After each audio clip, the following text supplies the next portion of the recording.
Hey everyone, welcome back. Ready to dive into another fascinating story with us. Always excited to explore new worlds and ideas. Today we're looking at The Dreamer's Truth, and this one is really interesting. Oh, yeah. It imagines a world where dreams are public, like they're displayed on screens for everyone to see. Whoa, that's kind of freaky, right? Imagine all your dreams just out there like that. Right. That's exactly what the story explores. We meet Emma, our main character, who's pretty freaked out by the whole thing, and her friend Ben, who's a little more like, hey, this is kind of cool. So it's about how they react to this whole public dream thing. Yeah, and it makes you think, would you want everyone to see your dreams? I mean, some of them, sure, but there are definitely a few I'd want to keep hidden. Exactly. And that's what Emma starts to point out. Like, what about privacy?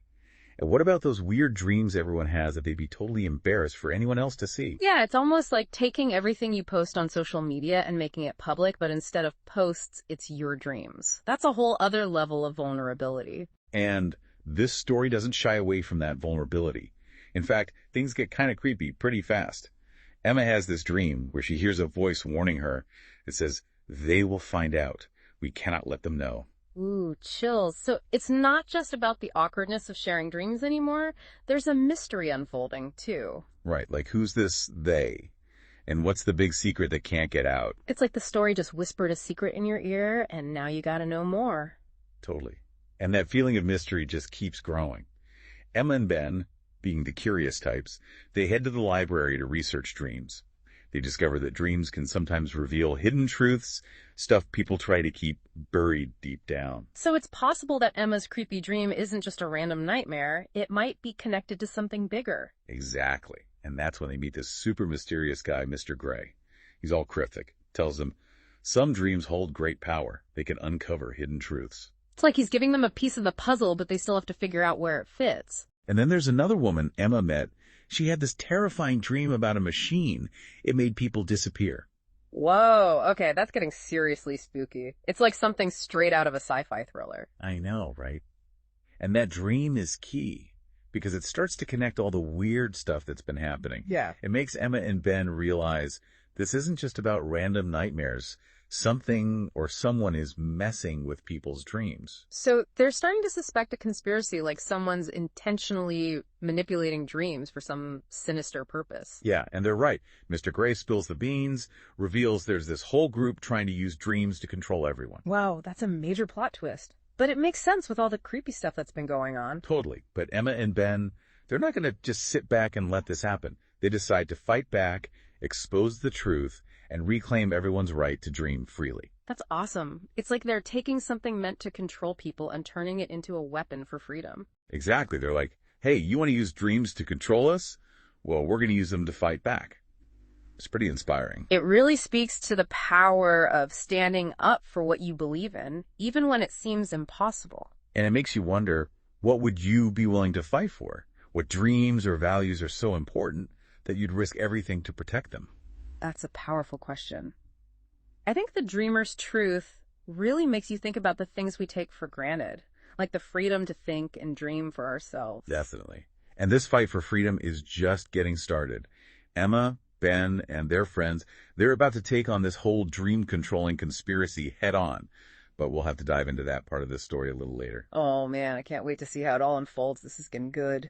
Okay, so we left off with Emma and Ben ready to fight back against this whole dream control thing. Right, it's like they're facing this huge, powerful force that's trying to manipulate everyone. And they're just two regular people, but they're not backing down. It's pretty inspiring, right? Like they're saying, no, our dreams are ours, and we're not going to let anyone take that away from us. Exactly. And they're not just fighting for themselves, they're fighting for everyone who's been affected by this dream control conspiracy. It reminds me of those stories about people standing up to oppressive governments or fighting for their rights. It's like a David and Goliath kind of situation. I see what you mean. And in a way, dreams are kind of like a form of free speech, right? It's like your own personal world where you can think and feel whatever you want. Definitely. And this story takes that idea and pushes it to the extreme by making those inner worlds public and then showing what happens when someone tries to control them. It makes you think about the things we value in our own society, like freedom of thought and expression, and how important it is to protect those freedoms. Absolutely. And it's not just about external forces trying to control us. It's also about those inner voices, the ones that tell us we're not good enough or that we should be afraid to speak our minds. Right. It's like we all have our own internal dream control situation going on sometimes where we censor ourselves or hold back from expressing our true selves. That's so true. And I think that's one of the reasons this story resonates so strongly with people. It taps into that universal fear of being controlled or silenced. So how do Emma and Ben actually fight back against this conspiracy? What's their plan? Well, they decide to use the very thing that's been used to control people, the public dream broadcasts. Whoa, that's bold. So they're basically hacking into the system and turning it against itself. Exactly. They're like, okay, you want to show everyone our dreams, fine, but we're going to show them the truth about what's really going on. That's awesome. It's like they're turning the tables and using the enemy's weapon against them. And they're not just showing random dreams, they're carefully selecting dreams that expose the conspiracy, dreams that show how people are being manipulated and controlled. It's like a propaganda war. But instead of leaflets and speeches, they're using dreams to spread their message. It's such a creative and thought-provoking idea, and it really highlights the power of storytelling, even in a world where dreams are literally on display. And it's working. People are starting to wake up and realize what's been happening to them. They're starting to question the things they've been told and to demand their freedom back. It's a beautiful moment of collective awakening. It's like everyone's suddenly realizing that they've been living in a dream world, but not the kind of dream world they thought. And it's all thanks to Emma and Ben's courage and determination. They risked everything to expose the truth, and in doing so, they helped liberate everyone. They're like the dream warriors fighting for everyone's right to dream freely and to live authentically. And speaking of living authentically, what happens after the conspiracies is exposed? Do people just go back to their old lives as if nothing happened? That's a great question. And the story actually explores that in a really interesting way. It shows how people start to reevaluate their relationships with their dreams and with each other. So it's not just about taking down the bad guys. It's also about rebuilding and creating a new world where dreams are respected and valued. Exactly. And it's not always easy. It's like learning to walk again after being trapped for so long. It's like they have to rediscover what it means to dream freely and to share those dreams with others in a way that feels safe and authentic. And that's where the real journey begins. You know, it's amazing to think about how Emma and Ben managed to turn this whole dream control situation around. They went from being victims to like heroes, leading everyone to freedom.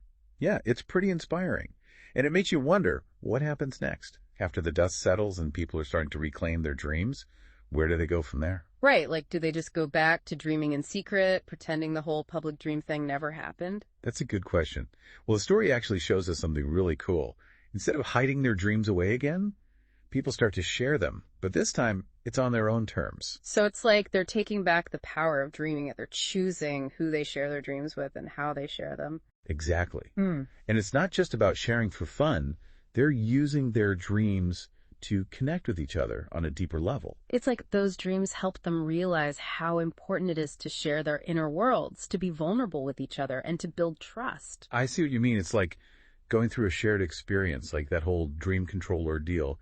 It brought them closer together. And out of that shared experience comes this beautiful sense of community.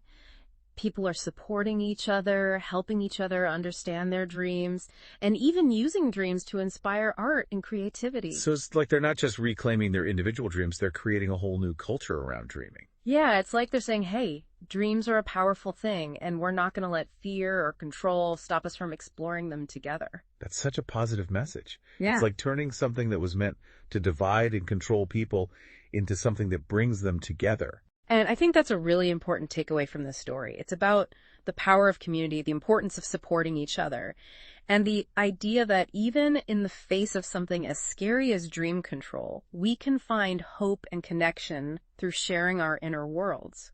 It's almost like they're saying we're not just individuals with separate dreams, we're all connected through this shared experience of dreaming. Right, and that connection is what gives us strength and helps us overcome even the toughest challenges. Well, it sounds like we've explored some pretty deep ideas today. From the dangers of making dreams public, to the power of dreams to reveal hidden truths, and ultimately to the importance of sharing those dreams with others in a safe and authentic way.